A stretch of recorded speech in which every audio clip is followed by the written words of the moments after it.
everybody, my MMA thought for the day. Ben Askren, soon to be making his UFC debut against Robbie Lawler.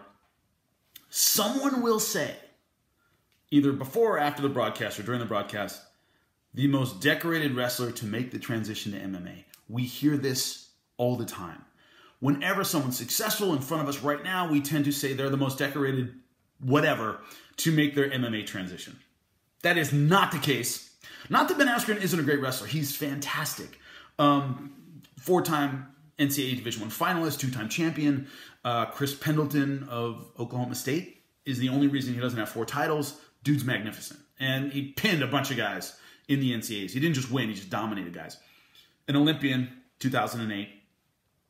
So here's my list of the most decorated fighters to make the transition to MMA in their respective styles. Wrestling. The most decorated wrestler to make the transition to MMA was Kenny Monday.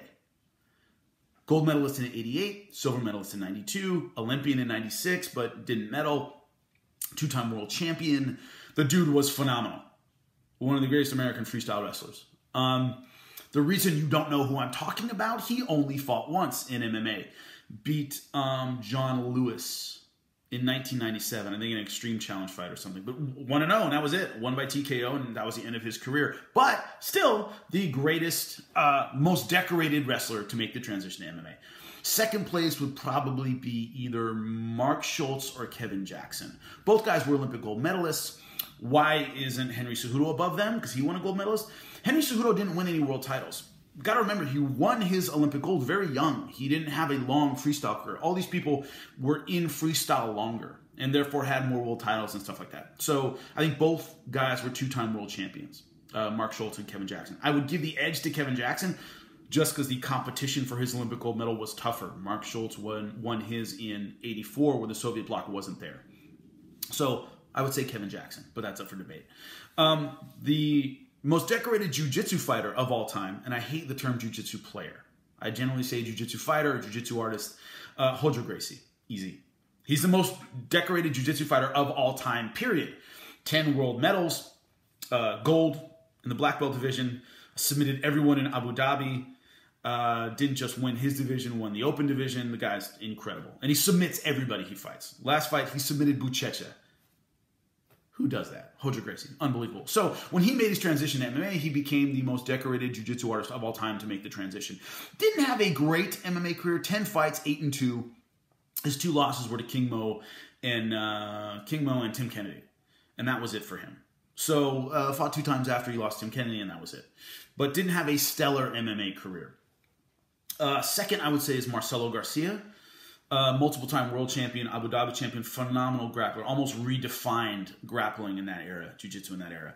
Only fought in MMA once, 0-1, got cut at a fight in Korea, I believe, and that was it. Never fought again. Hickson, where would you put Hickson?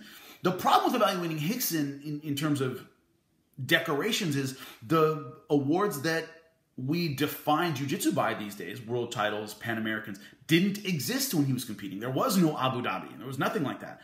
So Hickson stopped competing in the late 80s, I think, 86, 87, before any of this happened, before jiu-jitsu was an international sport. So could he be the best of all time to make the transition? Maybe. But when it comes to decorations, most decorated, those tournaments didn't exist at the time. But people who say he is, hey, I'm not going to argue with it. Most decorated striker. This one's tough because if you think of boxing having too many alphabet belts, kickboxing is 100 times worse. There are a million world titles. Everybody has gone to a kickboxing gym, looked on the wall, and seen a picture of a guy draped in belts, like 3 on each arm, 4 on his chest and around his waist, and I don't know who the fuck that guy is. Like, it's crazy. It's crazy how many alphabet soup belts there are. I've seen people win world titles, literally 6 or 7 fights, with a belt that said world on it. So it's tough. My pick is Ramon Dekkers. Absolute kickboxing Muay Thai legend, over 200 fights. The guy is incredible. One of the first non-Thais to go to Thailand and really kick ass at Muay Thai. He's Dutch, of course. And phenomenal. Fought once in MMA. Fought Genki Sudo and got submitted by heel hook.